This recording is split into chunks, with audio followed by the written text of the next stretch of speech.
and welcome to this week's episode of EBC Sports International. I'm your host, Zarita Sese, reporting from Toronto, Ontario, Canada.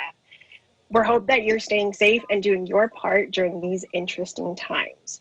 So as always, I'm joined with some of my favorite sports fans from all over the world to discuss sports topics that's gone on this week. So from Quezon City, we have Ben Bernaldez. Hi, everyone. Welcome to the program. From Washington, D.C., we have Ken Cruz. You know, it feels like every time that we're filming, one of my LA teams are just killing it in, the playoff finals, championship, World Series. So go Dodgers! It's a strong word, okay? It's tied 1-1. Currently, just lost to the Niners, so I wouldn't be too hyped. It seems to be a roast of Ken's teams all the time. From Alexandria, Virginia, we have EJ Gonzalez. Hey guys, thanks for having me. Today I got my glasses on, so I'm matching the rest of the panelists over here. Right. So you know who you're talking to today. Yeah. And lastly, we have Zolty Horvath from Vancouver, Canada. Hey, what's up, guys? After last weekend's absolutely disappointing loss to the Falcons, I'm now looking for a new team to root for. 31 years of disappointment is enough for me. Great, that's Zolty's PSA. So as passionate as we are about our takes, we just want to remind you that we are by no means experts, but rather just friends talking about things we love, which is sports. So before we jump into our discussion, we do have some quick sports update from the sports world this week. So speaking of baseball, in the world of baseball, the Tampa Bay Rays find themselves in the World Series for the first time since 2008. And they're up against heavy hitters, the LA Dodgers, who have been to the stage 3 times in the last 4 years. But despite being regulars at the World Series, the Dodgers actually haven't won since 1988. So as of right now, the series is tied 1-1. But Ken, what's the score update? It is 6-1, bottom of the 6th. All right then. And it's been the pitchers who have stolen the show so far. So Dodgers ace Clayton Kershaw appeared to have shaken off his playoff woes for at least one game so far, as he led his team to their Game 1 win, going 6 innings with only 2 hits and 1 earned run. Then it was Rays' Blake Snell's turn to shine in Game 2, where he was close to a no-hitter, only to have his parade rained on by Chris Taylor's 2-run home run in the 5th. And despite Kershaw's accolades of Cy Young Awards and MVP, he has yet to win a ring. So if the Dodgers are able to win this one, it will further the argument of Kershaw being a first ballot Hall of Famer. Now we have an update from EJ about the potential start of the NBA. Thanks, Rita. It has been less than 2 weeks since the end of the 2019-2020 season, where the Los Angeles Lakers claimed the Larry O'Brien Trophy in Orlando. The NBA entered the offseason without concrete plans, though, as to when the next season for the league would start. But today, the NBA Board of Governors met to discuss plans for what's to come. NBA Commissioner Adam Silver spoke of his desire to play a normal season of 82 games in the city's arenas in front of fans, but the pandemic still stands in the way of this. At the moment, 2/3 of the league's current cities are not allowing gatherings with large amounts of people, so the NBA is not as persuaded to delay the start of the season.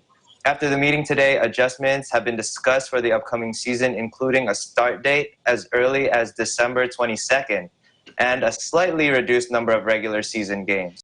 The NBA has suggested to have a 72-game regular season with a play-in tournament style, likened to the MLB, where they can schedule teams to play games in the city or state for a couple of nights and then limit the amount of travel. All-Star Weekend was also slated to happen in Indianapolis this upcoming season, but it's likely that this event will be canceled. All-Star Weekend is usually all about players being able to interact with fans, and with the limitations brought about by the current pandemic, it is unknown if things will be normal again by that time. One of the main reasons, though, to have this proposed start date in December and lessen the number of regular seasons is to be able to finish the entire season before the start of the Summer Olympics in Japan, which was postponed earlier this year. So get ready for a quick 10-week off-season, NBA fans. Basketball is set to come back very soon, and I'm already counting down the days. Back to you, Zarita. Thanks, EJ. I think we're all really excited about that 10-week countdown. So now you're all caught up on some news from the world of sports this week. Don't go anywhere. We're going to take a quick break before we dive in with our panel.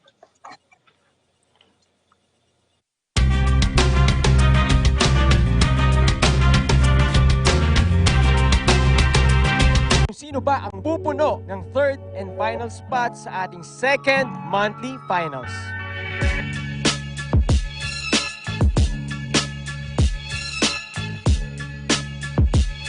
Abangan natin sa Tagisan ng Galing Part 2 Dance Edition.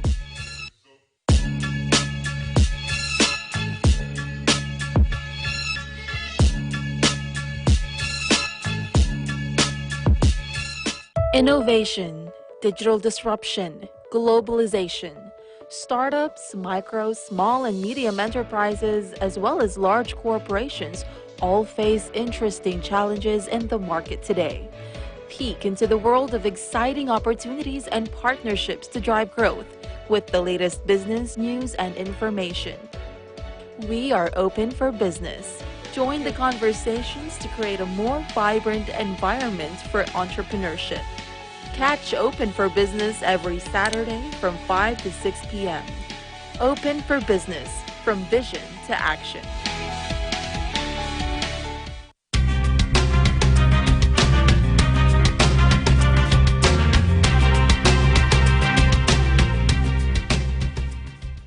Welcome back, everyone. You're watching EBC Sports International. Thanks for sticking with us. So now that the NBA season is over, the next thing that fans have to look forward to is the off-season moves that organizations make to be an actual contender. So one of the biggest names that has been circulating this off-season is none other than reigning MVP Giannis Antetokounmpo. Even though he won't actually become an unrestricted free agent until the 2021 offseason, he does have the opportunity to sign an extension with his current team, the Milwaukee Bucks, making him eligible for the Supermax contract. So being the tight-lipped player that he is, there doesn't seem to be any indication of what Giannis is going to do. However, it was reported by multiple sources that Bucks will not trade him, even if he doesn't sign that extension. So, with that being said, if Giannis does not sign that extension, EJ, what do you think the Bucks should do? Do you agree with them? Well, an organization, they'll only get rid of a player based on the attitude or actions of that player, right? So Giannis, for the most part, I mean, ever since he's been there, he's been a professional. He always does what the coaches ask of him. And, you know, everyone loves him in the locker room. And he has expressed intentions that he wants to remain a Buck, that he wants to bring a championship to Milwaukee, and he believes this is the correct way to win a championship. So if Giannis doesn't say it outright that he will sign the extension, as long as he remains that professional, give it all for the team, then the Bucks should not let him go. But if Giannis makes any, and I'm talking about any indication that he might leave, then they might have to have a backup plan and some trades in their minds, because they can't just let him walk away for nothing, because unlike in OKC when Durant chose to leave OKC after not signing that extension, they still had Russell Westbrook and someone to rely upon to lead that team, and they were still pretty relevant. But in my opinion, Giannis is the only reason why Milwaukee's relevant, so they need to have a backup plan if he has any indication that he might leave. Okay, so now that you mentioned Giannis isn't the type to kind of parade his decision, Ben, does that, the fact that he doesn't sign, is that a red flag for the team? Like, hey, why aren't you signing? You have the opportunity, why not? Would that be a red flag for you? Oh, well, for me, I think it will be a bad move for Bucks if they don't keep Giannis on the team. Giannis is the gem, their gem, and their superstar. And I believe in this coming season, the roster is still intact, and also the coach is staying with them. For what the Bucks should do is give whatever Giannis wants. I think I read this news that Giannis asked for a big meeting with the bosses and all Bucks organization, probably asking or telling them what he needs for the team. I think what they need to do is to rebuild the roster in the postseason. Probably let go of some of the players to give space for the salary, and probably hire a veteran that would help the team, lead the team, and make plays. But what the Bucks need is a playmaker, a shooting also probably defense, and most of all, a leader on the team. I think there are a couple of veteran players that out there are probably a big fit for the Bucks and would really help Giannis also on the court. Probably CP3 would be a big fit for that, and even Joe Harris as well. Absolutely. So, fast forward to say like 2021, Ken, and let's pretend Giannis is no longer in that Bucks uniform. What do you think the Bucks did wrong? Was there something you think that they're not doing right? Yeah, I mean, if he's not in a Bucks uniform, they have done probably the worst thing for their organization since probably trading away Kareem Abdul-Jabbar to the Lakers back in the mid-'70s. So, this would be a monumental,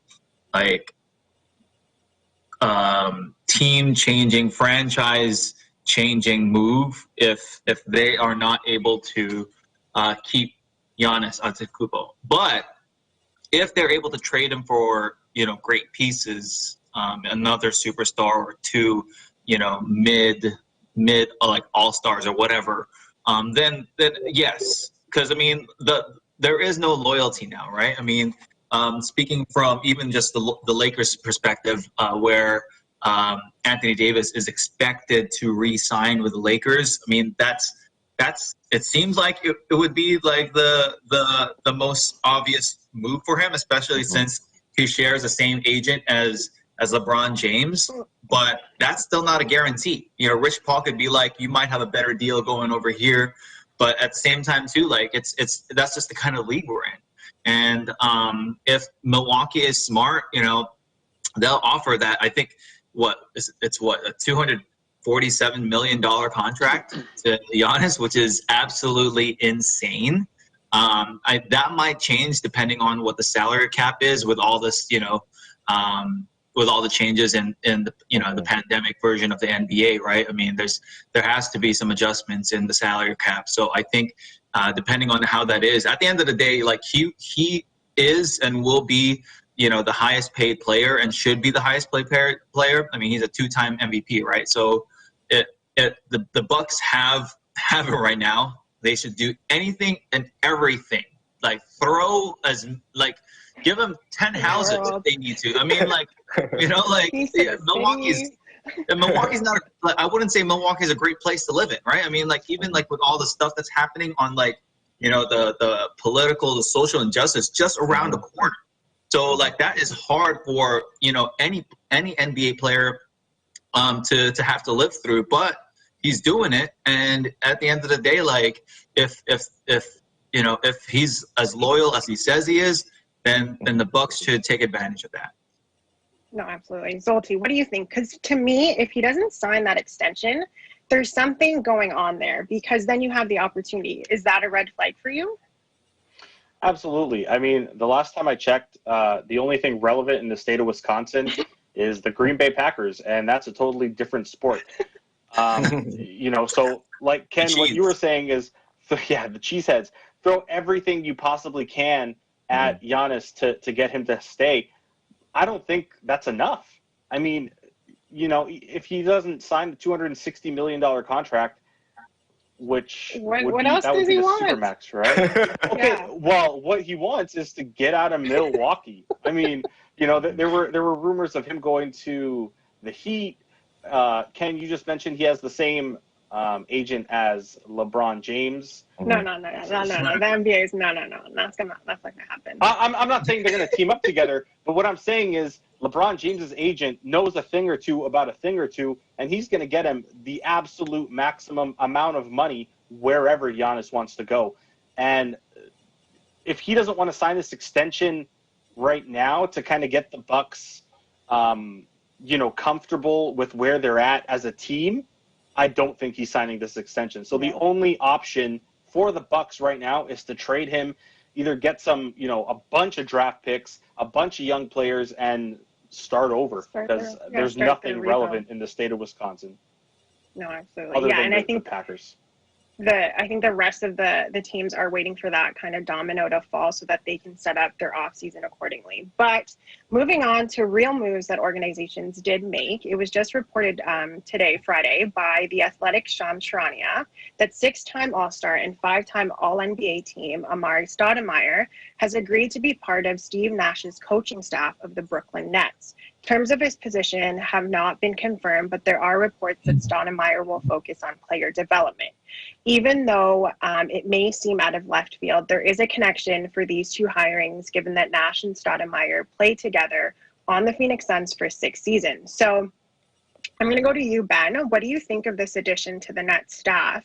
And do you think it's going to pan out well for the Nets? I think it's a great choice for Nash to pick his partner. For so many seasons they played together, and also one of the best pick and roll tandem in the NBA. It's also good to see the other side of Stoudemire in coaching, and I think he has a lot of things to bring on the table, especially with his skill set. And we all know the players would eventually go to coaching, and I think Steve Nash would be Amari Stoudemire would be a big help for Steve Nash in building the Nets team, and given his skill set and his leadership as well, being a veteran, I think most players would listen to him and help Nash bring the Brooklyn Nets to the next level. Yeah, no, for sure. And speaking of listening to their coaches, EJ, what do you think of this hire for characters like Kyrie and for KD? Do you think it's a good idea? Yes, exactly. So that was what was running through my head, right? So when I think of Nash and Amari, I think of pick and roll offense and lobs to the basket, right? Then I think, Durant and Kyrie doesn't seem like the pick and roll type. And then I realized, right, there are 2 bigs that the Brooklyn Nets have, and they got Kyrie and Durant who can run the pick and roll as that point, right? Because Durant could play easily off of a pick and roll, and there's a lot of options if he's the one coming off that pick, right? So I realized they have 2 bigs, and that's in Jarrett Allen and DeAndre Jordan. And DeAndre Jordan is infamous for always running a pick and roll and getting that lob to the basket. So I think there's a lot that Amari can teach, again, like what Ben was saying, to teach those bigs on the Brooklyn Nets, because honestly, the best coaches are going to be the former players. They are the ones who experience how it is on the floor. So I think this is a cool signing. As these 2, they were some of my favorite players to watch when I was growing up, and they're inheriting a ready now team. So it's going to be fun to watch. I want to see what they can do. Obviously, they're going to have a winning season just because of the roster that they already have. But these 2 definitely have a lot to bring to the table. No, for sure. And Ken, I want to get your thoughts on this. It seems like the Nets are throwing big names around. They're hiring big names. Do you think that the lack of experience already on the 2 coaches that they've hired is going to bite them in the butt down the road? I have no idea why they keep adding all these coaches. Kyrie Irving said himself. Kyrie Irving said himself, they don't need any coaches. They're just going to be... You agree with Kyrie, huh? they're self-coached. I'm completely kidding. I mean, the best way to succeed, I think, as a head coach is to be surrounded by a team that you trust, more players that you played with, right? So if he's going to be playing if he's going to be coaching with people that he's comfortable with, played with, won with, I think, why not add a couple more, right? I mean, there's a guy named Dirk Nowitzki that I think would be an amazing ad if you could get him away from Dallas. I mean, I feel like Mark Cuban's probably going to have a word. No. He's going to drive around like he did that time with DeAndre Jordan. What's it called? But I think I think Dirk Nowitzki or even Leandro Barbosa. I think those would be some great. Or even Sean Marion, those would be some amazing players that have, gone through the trenches with Steve Nash that could be added to this bench, this coaching bench, to help this. I mean, there isn't, at the end of the day, there isn't much that's needed with this Nets team, really. At the end of the day, all you have to do is manage the minutes and then if and when the times get difficult when you're playing these like really good teams, you have to have a strategy. And I feel like, with Steve Nash, just hearing him on podcasts, hearing him talk and interviews in the past, he's a very cerebral guy. But he's not like weird, kind of like Kyrie Irving, KD. And I think that's where there's going to be a potential disconnect, because I don't know. As long as they speak the same language, which is what's Kyrie's language? You tell me, man. It's a flat. Give me the ball. Give me the ball. That's how he speaks. Yeah, Give me the ball. It's the hard thing with Kyrie too is that he just can't stay on the court. So I mean, Steve Nash can be like Bill Russell and be a player coach when they just suit up. And if Kyrie's hurt, suit up, give KD some assists, and then call a timeout. I think. In all seriousness, I think this is a good ad. Stoudemire is from all I've seen, a great locker room piece, even as a coach. So I think this is only a positive for the Brooklyn Nets. But at the end of the day, like, it's up to their two big leaders if they're going to follow or not. Yeah. Absolutely. So as if the Nets weren't already a team to watch out for, I think this edition definitely makes them that much more interesting to watch. So we're going to take a quick break, but don't go anywhere, because when we come back, we'll talk about other coaching changes that happened in the NBA. We'll be right back.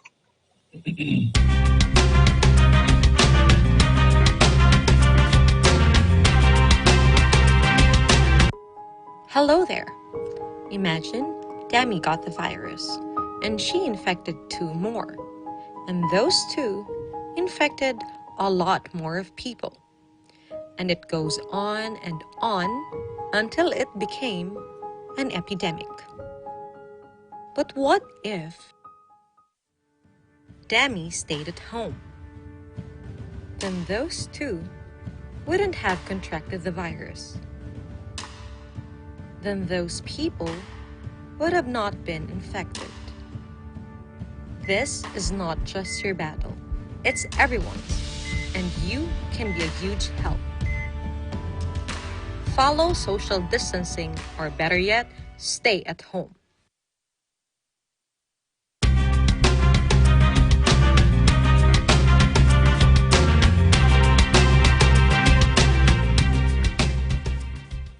Welcome back to EBC Sports International. I'm your host, Zarita Sese. Thanks for sticking around. So before the break, we talked about another coaching addition for the Nets, but another team that made headlines this week was the New Orleans Pelicans. So there were high hopes for them, especially from individuals in this panel, for what the Pelicans team can do. But after a very, very disappointing turnout in the bubble, the organization parted ways with their head coach, Alvin Gentry. Then it was reported by ESPN's Adrian Wojnarowski that the Pelicans reached a 4-year deal with Stan Van Gundy. So it's been 2 years since Van Gundy had actually coached, and his last team was the Detroit Pistons, where he served as head coach for 4 years. And prior to that, he was with the Miami Heat and the Orlando Magic. So Ken, what do you make of this decision? And do you think he's a good fit for players like Zion? I think it's an extremely mediocre decision. It's kind of hard with like the coaching carousel that's going on right now. I'm not excited about it, nor am I angry about the ad. It's a very young team. Stan Van Gundy has coached young players. He's coached a young Dwayne Wade. He's coached a young Dwight Howard. He's coached a young Drummond and Reggie Jackson in Detroit. But as far as the team that he's inheriting, it's hard because I feel like New Orleans should be an East Coast team, right? If they're in the East Coast, they would have been so much better. I think they've only made the playoffs 3 out of the last 10 years. Most of those were 80 years. And so Anthony Davis years. And if they were an East Coast team, they'd be like mid-tier, and it would have a lot more success. Alvin Gentry would probably still have his job. But since they're a West Coast team where everyone is like eating each other up, I don't feel this team is has enough, including this new coach.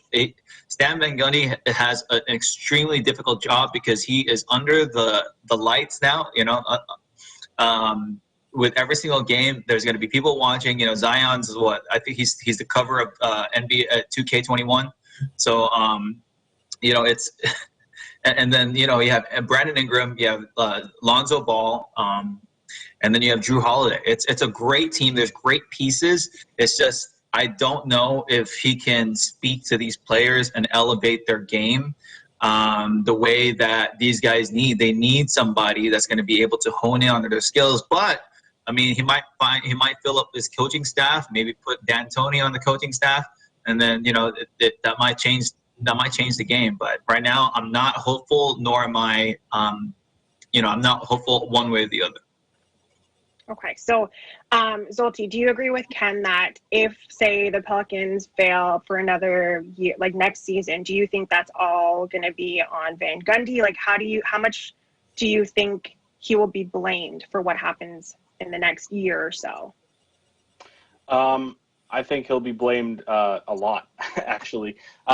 They have such talented young players on that team. They just need someone who can hone in on their skills and make them successful. And to quote Ken's, favorite player of all time, Shaquille O'Neal, he called Van Gundy a master of panic, referencing to how Van Gundy will get a team to the playoffs, but will always choke in the playoffs and cannot and will not ever be successful in the playoffs. That's just the kind of person he is. A lot of Shaqtin' a Fool, 4, 5, 6 years ago was Van Gundy's outbursts on the sidelines, and Shaq making fun of him. And I think I don't think he's a great coach with all of the great assistants out there in systems that work. Why would you hire someone who does not have a successful track record coaching in the NBA? That's my take on it.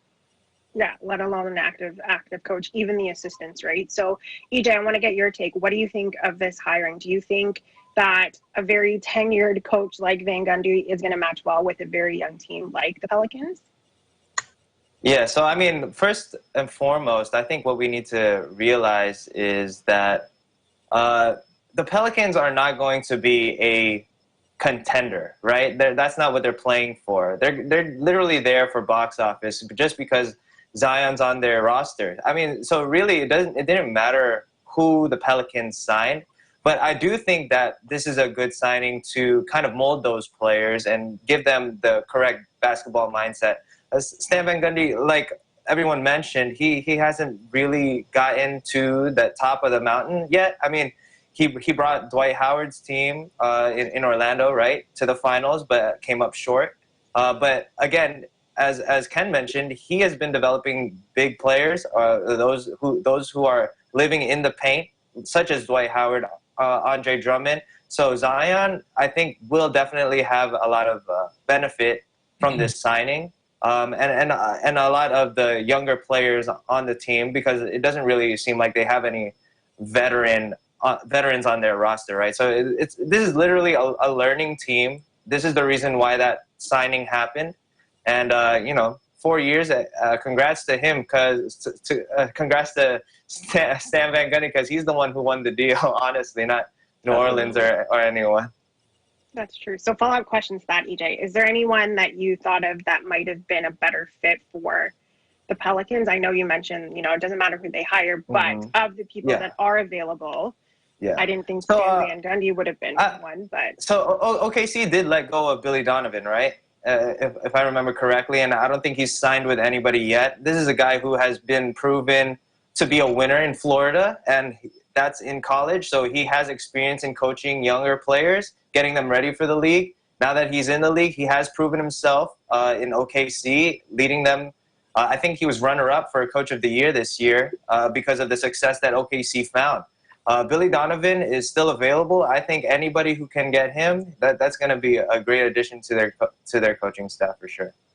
Yeah, for sure. So as the offseason continues, various teams are still looking to fill their head coaches' vacancies. So this week we saw Indiana Pacers fill their roster with Raptors assistant coach Nate Bjorken, but there's still two teams that are looking for their coaches. So the Houston Rockets and the OKC Thunder. So given the current condition of these two teams, Ben, which of the two, if you were a coach, would be more enticing for you to join? Would you rather coach the Houston Rockets or the OKC Thunder? Just to add to EJ, Billy Donovan is no longer available. The Chicago Bulls signed him, so Billy Donovan is not on. There you go. More. So. That's right. That's right. Oh, but That's actually a pretty good fit. If I'm a coach, which team I would pick? I would pick OKC. I think they have still a lot of potential, even though there are no superstars on the team, few. But I think they have proven themselves that they are a contender, especially in the playoffs. It's just that problems with the superstars or even the coaches. And whoever coaches the OKC, I think they have to think of how they could really gel as a team and get back on track. Because before, when Westbrook, Harden, and Durant left the team, and only Westbrook was left on that roster, I think OKC was still a pretty contender. I think they have to really look for a team that would, a coach that would really best fit for them. There's a lot of, I think for this season, the best pick that any coaches or the coach that was picked by any team was Ty Lue, followed by Doc Rivers, then Steve Nash. And there are still a lot of great assistant coaches, like Zolti said, who might be a great fit, like probably the next Eric Spoelstra. Are still waiting to be given a chance to coach a team. No, absolutely. Ken, what do you think about the coachability of the Houston Rockets or the OKC Thunder? There's so much potential with, say, the Rockets, but it's never gotten anywhere. Well, Rockets are a difficult team. You have to have the specific kind of coach in order to be able to be successful with the Rockets. They were tailor-made for Mike D'Antoni in a small ball, fast-paced kind of. And so if you don't have that kind of coach, then it's going to be failure, because they don't, like, their biggest guy is PJ Tucker, right? Other than Tyson Chandler, who's probably not going to be staying with them next year. So you have two, all NBA superstars with Russell Westbrook and James Harden. I mean, those are amazing pieces. Any coach would love to have that. But at the same time, too, like, maybe if they pick up Dwight Howard or DeMarcus Cousins, that might be an amazing ad for the Houston Rockets, depending on which coach. That could change the entire gamut of what the Rockets bring to the table. But it's tough because there's only so much ball to give, and those guys already take the lion's share of the ball for the Houston Rockets. So whoever, it's a very, very tough sell. I think any coach would want that, but I think there's a difference between wanting to coach the Houston Rockets and being able to coach the Houston Rockets. And so I think that's the biggest dilemma there, is that you're given the keys to, this, Porsche 911, but can you drive stick, right? I don't know. All right. And for the Thunder, I think that's, that's also a similar situation to the New Orleans Pelicans, where there isn't too much expectation, but you have, an overpaid Chris Paul. I mean, he shows up in the playoffs, but at the end of the day, that's a second round exit if they make the playoffs. You have Shai Gilgeous-Alexander, who's going to be, he's going to be big in the future if he continues to blossom. But I mean, with Steven Adams and Schroeder, that's all you have. That's not enough. You need two big stars. Chris Paul is not enough. A 35-year-old Chris Paul is not enough because the guy's going to be limited in his minutes. He can't, he has he's injury prone, and so I just don't think, as a incoming coach that you have to just be realistic. Yeah, middle of the pack in the Western Conference, and then That's what you got. Right, and so. Yeah. But either way, if I was to be a head coach and I was going to pick one or the other, it would be OKC for me. Yeah, no, totally. So Ken mentioned something about small ball and Zolti. We saw that it kind of failed for the Rockets, but then you see the Lakers who went big. So is this kind of a wake-up call for Houston to switch their system completely? Well, now they have a new coach, but do you think the organization should just go away from what they did because it was an epic fail and follow kind of traditional basketball? You know who would be an excellent fit to play as a big in Houston would be Giannis Antetokounmpo. That would, if that was the case, going back to the previous question, I would want to coach the Rockets because there's no chance that they are losing with. And Jolty, you can't have all three. Who are you going to give up, Westbrook or Harden? Ooh. I mean, Harden is a Houston staple, right? I mean, the beard is what the Rockets brand is basically. Right. So Westbrook would be the one, the odd one out for me. But sorry, going back to your question, Zarita. I mean, with the new coach coming in, you definitely have to change it around, right? I mean, you got two huge guys in LeBron and Anthony Davis, and they weren't even the bigs for the Lakers during the series, right? I mean, and these guys are already like 6'9", 6'10", and you're going to play small ball against them. That's not going to work, right? Yeah. So you need to bring in size. You need to bring in height. And whoever this new coach is going to have to figure out a way to make that work with, like Ken said, with two prima donnas who hold the ball 95% of the time. No, for sure. So I'm just curious, EJ, do you think that it will be easy to transition this Rockets team to a different style of ball, especially with the new coach coming in? Is that something that these guys are going to be able to do? Yeah, so I mean, like it's the Golden State Warriors' fault, honestly, because they're the ones who made small ball popular, right? Nobody was doing small ball until Golden State saw success in doing that. So everybody tries to replicate. Obviously, you get Harden and Westbrook on the same team, and you think that it's gonna work. They were able to make it a pretty. I don't think they made it as far as people expected in the West. But they are contenders. I would still always consider them as contenders. To switch that play style now, then exactly what Ken was saying, you got to add a big.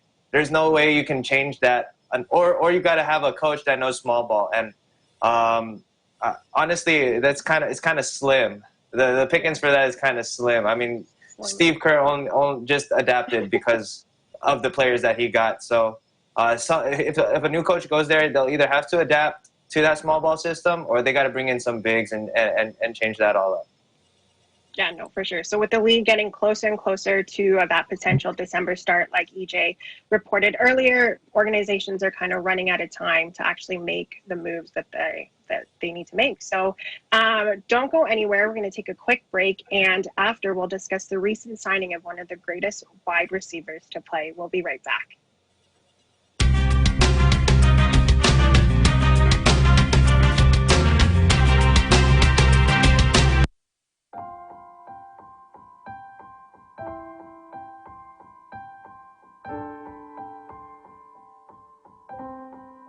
Mga kababayan, naharap na naman po tayo sa mabigat na pagsubok na ito. Ito yung COVID-19. I hope everyone's okay. I hope everyone's safe. Nandito po kami para hikayatin pa po kayo na maging matibay. Mas maging matatag po tayo and just stay positive po sa lahat po ng nangyayari ngayon. Mga mahal kong kababayan, lampasan po natin, pagtagumpayan po natin ang pagsubok na ito. Stay strong sa panahon po na to. Huwag tayong mawawalan ng pag-asa. At inihikayat din po namin kayo na sana makinig po tayo sa ating gobyerno. Sumunod muna tayo sa gobyerno dahil yun yung pinakamainam na paraan para hindi na lumagana pa yung virus. Let's all stay at home.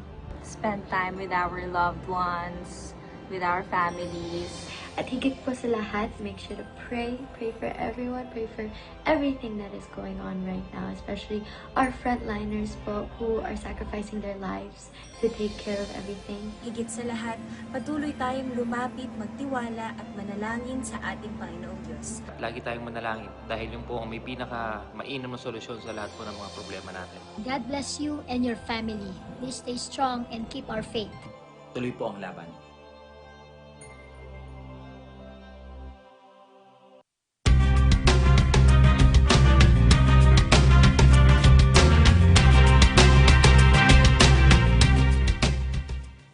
Welcome back to EBC Sports International. I'm your host, Sarita Sese. So hot off the press, a couple hours before we started filming, ESPN's Adam Schefter reported that Tampa Bay Buccaneers signed free agent receiver Antonio Brown to a one-year deal, and pending him passing all the COVID protocols, Brown can play as of week 9.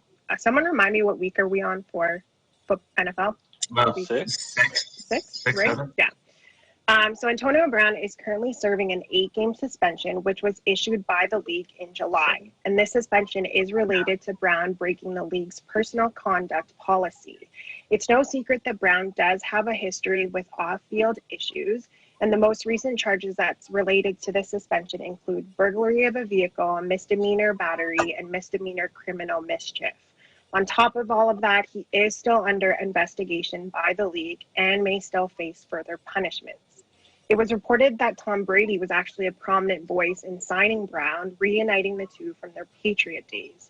So I'm going to go to our NFL connoisseur here, Zolti. Given the off-field baggage that comes with a player like Brown, did the Bucs make a mistake signing Brown, or does talent outweigh everything else? There's no mistake ever signing anyone with the caliber of Antonio Brown. This guy, like you mentioned before the break, if he can keep his off the field issues in check, and there are a lot of off the field issues, he most likely will go down as one of the greatest to ever play the game. And you named all of his charges, his criminal charges, and that's just a small portion of it. There's so much more. There's so many more issues with his family, like his father and his mom even, and just like that are so well publicized. And, for instance, he went on Instagram Live himself to show an argument, a fight with his dad. And this was while he was already suspended. The off the field issues are massive with this guy. So like I said, there is no mistake in signing someone like Brown, but I think the Bucs need to go about this differently than other teams have. They need to get him help first and foremost. And now that he's on a team, he'll be able to get the help rather than, trying to fend for himself. On his own. Yeah. Exactly. And you also mentioned, Tom Brady was such a prominent voice in this signing. Up until 3 hours ago, everyone thought Antonio Brown was going to the Seahawks. Yeah. Russell Wilson and Antonio Brown were practicing. They were practicing and training in the off season together, and it was basically a done deal that he was coming to the Seahawks. And now that he's going to the Bucs, I've talked about how I don't believe in the Bucs since we've started filming the show. This doesn't mean I believe in them now, but slowly but surely they're getting my attention. And I can also, I'm going to end with this. I can almost guarantee you that if the news today was that Antonio Brown signed with the Seahawks, Mike would be on the show tonight.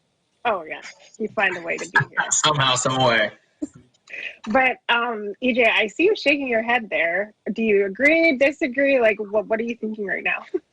Man, I don't get what Jolte's saying, man, because, It's not a mistake, but this guy has just so much baggage with him, man. I mean, honestly, this guy's just left a permanent nasty taste in my mouth. I mean, just look what he did with the Steelers, the Raiders, the Patriots.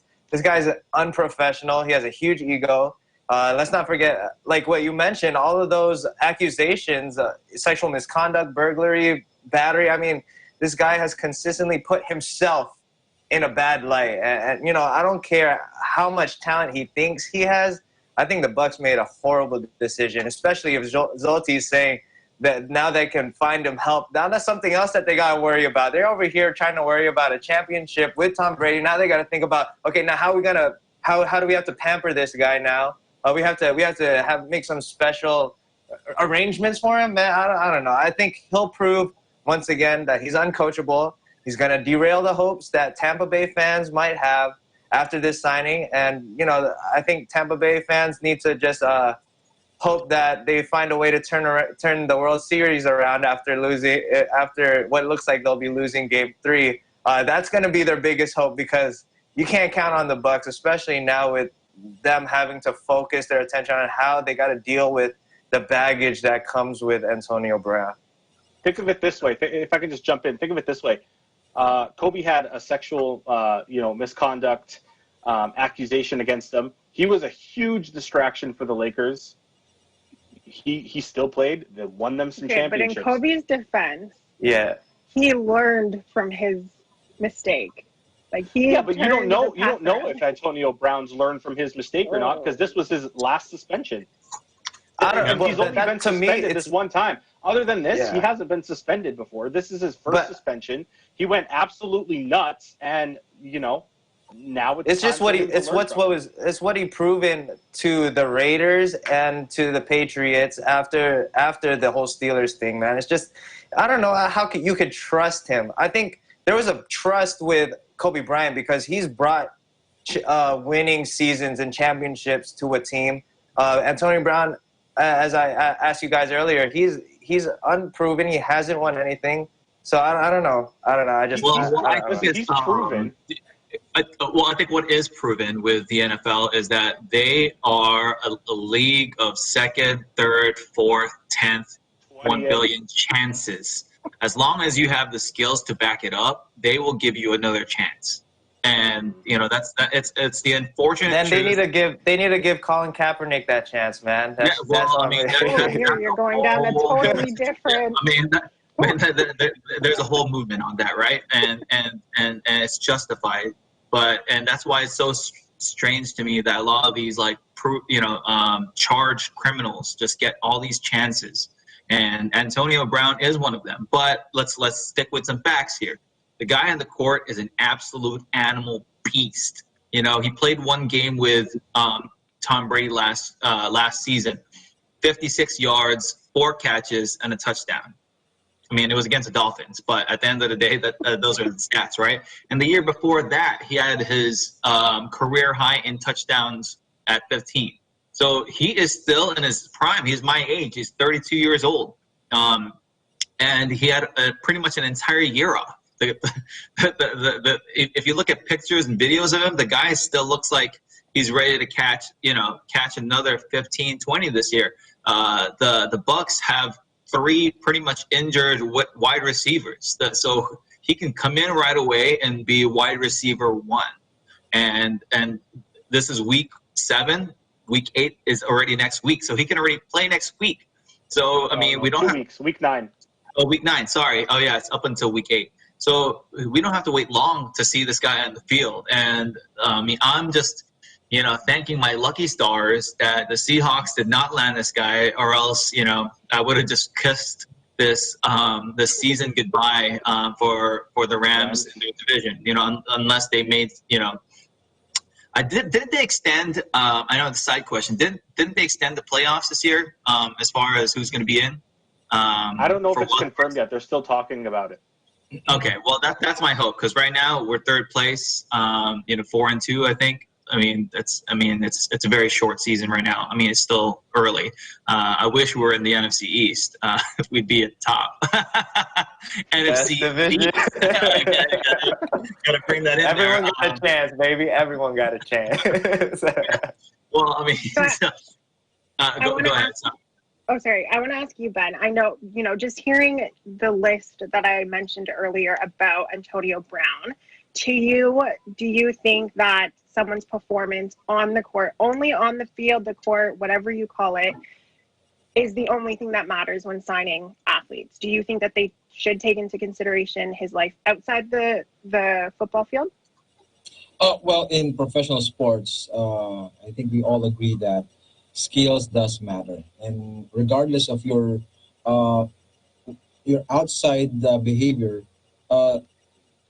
the bosses would also look into your performance. And in the case of Antonio Brown, he's a seven-time Pro Bowl selection, and he also one of the most accomplished players of his generation. He was named NFL's 2010s All-Decade Team and ranks fourth among all active players in career receiving yards and touchdowns as well. So, looking at his performance outside of the field, we cannot discount his skills, and probably why Tom Brady agreed that he be added to the team. I think his familiarity, and Tom Brady knows his skill set as a player, and if he keeps his behavior outside of the field in check, like what Zolti said, I think the Buccaneers would have a great chance. But each player has different mindset. They're not like Rodman, wherein although his behavior outside the court, when he's inside the court playing, he's a total different animal. And they should keep those behavior in check and not affect their play. And I think let's give them a chance and see what they can do. And I'm sure Tom Brady has a plan for the team. You look at the line of the Buccaneers, I think they might have a chance. Yeah, and I think that sense of familiarity for Brown is important, especially when keeping his behavior off the field in check. So it should be interesting how this pans out. Let's see if he's game ready when he's able to play. So for the last part of our show, like always, we must keep tradition going and ask our panel the question of the week. So my question for the panel tonight is, growing up, which player's poster did you have hanging on your wall and why did you have it? So for me, I think I talked about it on the show before. It was Vince Carter's poster that I had bought with my own money in grade 5 from a book fair, and I was so proud to hang it. And I think like a couple weeks later, he wanted out. And I remember ripping that down and crying to my dad. So with that being said, Zolti, how about you? Who was hanging on your wall? Well, this is kind of depressing, but with like ultra conservative European parents, anything that was on my walls that wasn't, a family picture or a picture of one of us was blasphemy. So I wasn't allowed to have anything on my walls. But if I were to have something on my walls, it would be something Vikings. Vikings, yeah, I figured. Ben, how about you? Growing up as a kid, I have, I don't know if you're familiar, guys, with Robert Jaworski, a PBA player, a legendary player in the Philippine basketball scene. So we had a poster of Barangay Ginebra on our room. But my uncle had a poster of Michael Jordan. I would look at it, but for most of my childhood, I would have a PBA poster on the wall. No, for sure. EJ, how about you? I honestly don't remember ever having a poster. It's crazy. It's crazy. What? But I mean, I might have had a Space Jam poster, maybe, with Michael Jordan, those typical. But now that I'm a graphic designer, I can make my own posters. Made Jordan back there. I made this one. I made this one with Larry Bird, Magic, and Jordan. Man, I can make any poster, any poster I want now. So it don't matter. I'm expecting one in the mail. I'm expecting one in the mail now. And Kev, last but not least, do you have Shaq? I did have Shaq, but growing up, we moved a lot, so I didn't have a chance to have posters, but all the time. But I think I started having posters on my wall when I was like maybe 10, 11, 12. And that was because at our elementary school library, they gave away old versions of Sports Illustrated. So I would go straight to the middle, take the poster and put it on my wall. The main ones I had was Vince Carter doing the between the legs dunk. amazing poster. I think that's the same T-Mac won. Yeah, T-Mac won in the Magic dunking over the Kings, and then for some strange, other than the Shaq one, for some strange reason, I had a Paul Pierce one. But this was before. This was before I really disliked them during the big 3 years. So I think he was a very likable player with Antoine Walker, and then right when the big three happened, I was like, get this guy out of my face. I remember ripping up that poster, but no, for sure. That was my time. So that's actually all the time that we have for this week's episode. On behalf of everyone on the panel, thank you for joining us, and be sure to tune in next week. Make sure to visit our website at eaglenews.net and eaglenewslive.com. Like us on Facebook and follow us on Twitter at twitter.com/eaglenewsph to join the conversation. For Eagle News, I'm Zarita Sese. We live in interesting times.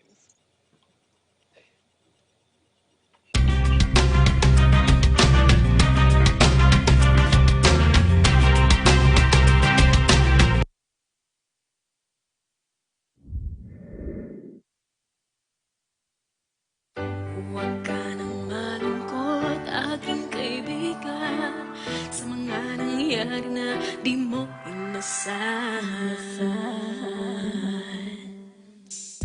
Panahon ay nagdaraan, lalo